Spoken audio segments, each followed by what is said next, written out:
हम चाहते हैं कि देश समर्थन में आए कि ये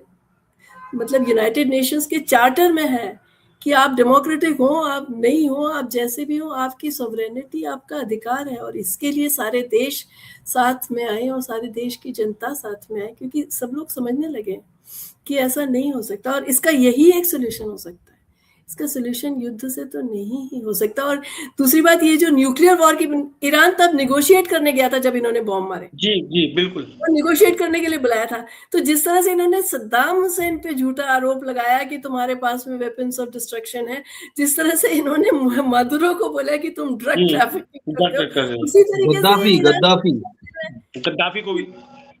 कि ये आपने न्यूक्लियर वो कर रहे हैं जिससे कि देश को खतरा है। आप कौन होते हैं नॉन प्रोलिफरेशन की बात करने वाले? आपके पास में खूब सारे आर्मामेंट्स हैं, जिनके पास है उनके पास है, और आप दूसरे देश को कौन मतलब इंस्पेक्ट करने, वैसे भी जो इंस्पेक्शन हुआ है उसमें कहीं कुछ मिला नहीं है। तो ये तो न्यूक्लियर वाला तो एक फसाद है। बेसिकली ये चाह रहे हैं कि ईरान का रिजीम ऐसा हो जो कि चाइना और रशिया को सपोर्ट ना करे, क्योंकि चाइना और रशिया जो है वो एक अल्टरनेटिव बहुत मजबूती से खड़ा करें, और चाइना रशिया के साथ ईरान भी शामिल है। और मैं बहुत दिल से चाहती हूँ कि इंडिया भी शामिल हो इस फाइनेंशियल ऑटोक्रेसी के खिलाफ एक अल्टरनेटिव। हाँ, आपकी मतलब जो अभिलाषा है वो तो अच्छी है जया जी की भारत भी इसमें शामिल हो, लेकिन हमारी सरकार की तरफ से जिस तरीके की बातें आती हैं, तो यहाँ तो भी यही तय नहीं है कि हमारी विदेश नीति होगी क्या। कभी हम ट्रंप को गले लगाते हैं, कभी हम शी जिनपिंग के गले पड़ जाते हैं, कभी हम जो है वो पुतिन को बुलाकर जो है बताते हैं कि अब तो बस हमने ट्रंप को जवाब दे दिया। फिर चीनी कम्युनिस्ट पार्टी का प्रतिनिधिमंडल जो वो आके बीजेपी के दफ्तर में बैठ जाता है, वहाँ हाँ वहाँ उसका स्वागत होता है बड़े जोर शोर से, बड़े कहाँ जो है वो चीनी लड़ियां जो है वो नहीं बेची जाएं, और वहां से जो है वो छोटे से क्या गणेश ही आ जाते हैं, ये सब बातें कही जाती हैं। तो भारत की स्थिति क्या है पता नहीं, क्योंकि अभी इस पे कोई प्रतिक्रिया भी नहीं आ रही है। वेनेजुएला पे भी कोई जो भारत की भारत कोई सरकार में हमारा शायद इतना से नहीं है, लेकिन आपका चैनल है भारत की जनता के को सच बताना और जनता का मत बदलना, तो हम कर सकते हैं। हाँ नहीं बिल्कुल, वो तो हम लोग तो अपना काम कर ही रहे हैं। जनमत की जो आपने बात कही, बिल्कुल तो जनमत की बात की, वो तो हम लोग तो अपना काम कर रहे हैं, लेकिन जो भारत की सरकार की तरफ से एक देश के तौर पे जो बात आई वो तो सरकार को ही करना होगा, लेकिन हमको नहीं लगता है कि इस तरह की कोई बात होगी। लेकिन जो ये त्रिकोण की विनीत जी जया जी ने इशारा किया ईरान, चीन और रूस की तरफ, और ब्रिक्स कंट्रीज की अध्यक्षता भी भारत के पास आ गई है, और ब्रिक्स को लेकर ट्रंप ने बनते ही सबसे पहले कहा कि ये डॉलर के लिए खतरा है, और प्रधानमंत्री मोदी जी जब गए हुए थे तो भी ब्रिक्स को लेकर उन्होंने कहा था ये ब्रिक्स खत्म हो गया। ठीक है, ब्रिक्स खत्म हुआ या नहीं हुआ। उधर जो शाह रजा पहलवी हैं, उनके शाह के जो बेटे हैं, वो वीडियो जारी कर रहे हैं कि मदद पहुंचने वाली है, और वहां इस सरकार को उखाड़ फेंको और जोर लगाए रहो, मदद आने वाली है। ट्रंप का आपने बयान सुन लिया। उनको तो हम क्लाउन प्रिंस कह के बुला सकते हैं। हाँ वो क्लाउन प्रिंस है, तो जो है, लेकिन वो इस तरह की बात कर रहे हैं। तो ऐसी परिस्थिति में रूस ने, हालांकि अभी तक कोई मतलब तीखी प्रतिक्रिया देखने को नहीं मिली है, लेकिन अगर जैसा कि ट्रंप साहब बार भरोसा देते हैं, मतलब बताते हैं कि वहां करो, ऐसा करो, कह दिया वहां सरकारी दफ्तरों पे कब्जा कर लो, सब जो है इस तरह की बातें जो है, अगर कोई एडवेंचर करता है अमेरिका ईरान में, तब क्या परिस्थितियां बनेगी। क्योंकि हमने देखा कि वेनेजुएला पे जब मदुरो को उठाकर ले गया अमेरिका, जिस दिन उठा के ले गया उस दिन वहां चीनी राजदूत जो थे, मतलब शी जिनपिंग के दूत जो थे, वो वहां मौजूद थे, उनसे उनकी मुलाकात हुई थी, उनकी उपस्थिति में लेके, और चीन की तरफ से हमको उस तरीके की प्रतिक्रिया कोई देखने को नहीं मिली। तो क्या ये कुछ त्रिकोण जो है कुछ काम करता हुआ दिखाई देगा, या अब ये मान लिया जाए कि नहीं अब अमेरिका जो है वो दादा हो गया है? नहीं, आप मैं इस पर जियोपॉलिटिक्स में लंबे समय का विचार करना चाहिए। इमीडिएट रिएक्शन तो देना गलत होगा। उस समय भी मैंने कहा था कि हम तो नहीं चाह रहे कि वॉर हो जाए, थर्ड वर्ल्ड वॉर हो जाए। किसी भी तरह का conflict can turn into a nuclear war, और वो हमें किसी भी हालत में फिर से हिरोशिमा नागासाकी नहीं चाहिए, और वॉर भी नहीं चाहिए। इतने सारे लोगों के ऊपर बॉम्ब गिराने का जो अमेरिका ने एक अख्तियार कर लिया है, उसके खिलाफ उठना चाहिए आवाज, पर वो सोल्यूशन नहीं हो सकता। इसलिए हम ये नहीं कह सकते कि चीन और रूस जो है वो अभी इस मामले से इंडिफरेंट है। ऐसा ऐसा हो ही नहीं सकता, क्योंकि उनका इतना इन्वेस्टमेंट है वेनेजुएला में, उतना इन्वेस्टमेंट है उनका ईरान में, वो इंडिफरेंट हो ही नहीं सकते। लेकिन अभी तुरंत रिएक्ट करके अमेरिका के साथ लड़ाई मोल लेना शायद सही नहीं है।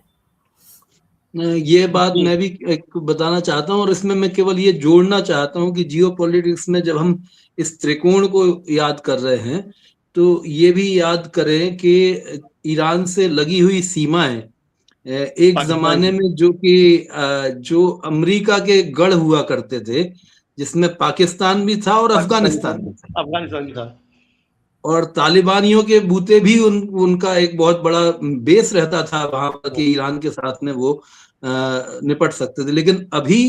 अफगानिस्तान और पाकिस्तान ये दोनों ही चीन के साथ में इनके आमोदरफ्त ज्यादा है। और उसके अलावा अगर आप दूसरी तरफ के मुल्क देखें तो सऊदी अरब में बेशक अभी भी अमेरिकी बेस है, ओमान में अभी भी अमेरिकी बेस है, लेकिन इराक और टर्की के भीतर अभी पूरी तरह से अमेरिका के समर्थन की स्थिति नहीं है। और इस वजह से भी, और मैं समझता हूं कि जो हाल में फिलिस्तीन की वजह से भी जो अरब देशों के भीतर एक तरह का जनता के भीतर, मैं फिर से कह रहा हूं कि जनता और शासकों के बीच में ये भेद है, और जनता के भीतर इनकी नाइंसाफी भरी जो मुहिम है और जो विश्व विजय कर लेने का जो ख्वाब है उसको बहुत ही खराब नजरिए से देखा जा रहा है। और ईरान की जनता भी, यानी देखिए वेनेजुएला भी आसान है। एक छोटा सा, कल ही मेरे से मिलने के लिए कोई दोस्त आए थे जो मुझसे कह रहे थे कि ये बताइए आप फिलिस्तीन होकर के आए हैं कि वो फिलिस्तीन को 100 साल से जीत क्यों नहीं पा रहे, जबकि इतना सा मुल्क है, इतना सा, गाजा पट्टी तो और भी छोटी सी है, वो जीत क्यों नहीं पा रहे? क्योंकि जीत जो है वो तब तक नहीं हो सकती जब तक कि लड़ने वाले बचे हुए हैं, और लड़ने वालों को आप पूरी तौर पर खत्म नहीं कर सकते, और वो लड़ने का जज्बा खत्म नहीं कर सकते। जिन लोगों के साथ में, और वो जो इतने 15 लाख हैं, मतलब गाजा के भीतर आप इधर के भी मिला लीजिए और थोड़े बहुत कुछ लाख और बढ़ जाएंगे, लेकिन 9 करोड़ की आबादी है ईरान की, और उसमें भी एक ही मजहब से ताल्लुक रखने वाले और एक ही मजहब के एक ही सेक्ट से, शिया समुदाय के, वो एक देश के भीतर 90% लोग उस इतने लोग हैं। तो आप सोचिए कि वो मुल्क जो है वो अपने अंतर विरोधों से खुद निपटेगा, वो आजादी की डिमांड करेंगे, और जैसे जया ने कहा कि भाई वहां पर स्त्रियों ने कुछ हासिल भी किए हक, और ज्यादा हक हासिल करने के लिए लड़ाई भी लड़ेंगे, और आखिरकार इंसान तब तक लड़ता रहेगा जब तक बराबरी कायम ना हो जाए। वो तो एक लंबी लड़ाई है, लेकिन इस सब लड़ाई के बीच में किसी और मुल्क को या साम्राज्यवादी ताकतों के लिए ये स्पेस बनाना कि वो आकर के हमारी जिंदगी का, हमारे मुस्तकबिल का, हमारे भविष्य का फैसला करें, ये इजाजत बेशक किसी को नहीं दी जा सकती। और ये सिचुएशन जो है, आप सोचो कि चलिए अमेरिका के पास, जया ने कहा और हमने मान लिया कि बहुत आला दर्जे के असले बारूद और बहुत सारे ये रॉकेट और ये मिसाइल्स वगैरह हैं, ये सब हमने मान लिया। वहां 5वां बेड़ा अभी भी अरब सागर में ही पड़ा हुआ है मेरे ख्याल से, वो इराक वॉर के टाइम से वहीं परमानेंटली वहीं पड़ा हुआ है। तो ये सब मानने के बाद भी अभी सिचुएशन जो है कि आप अमेरिकन सिविलियंस को तो युद्ध के लिए नहीं भेज देंगे ना। आप कितनी जगह पर,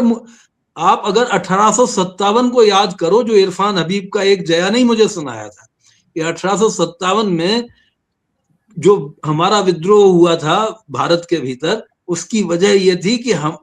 अंग्रेजों ने हिंदुस्तान की फौज को, जो हिंदुस्तानियों की बनी हुई थी, हिंदुस्तानी लोगों की ही फौज थी, उसका ज्यादा इस्तेमाल शुरू कर दिया था।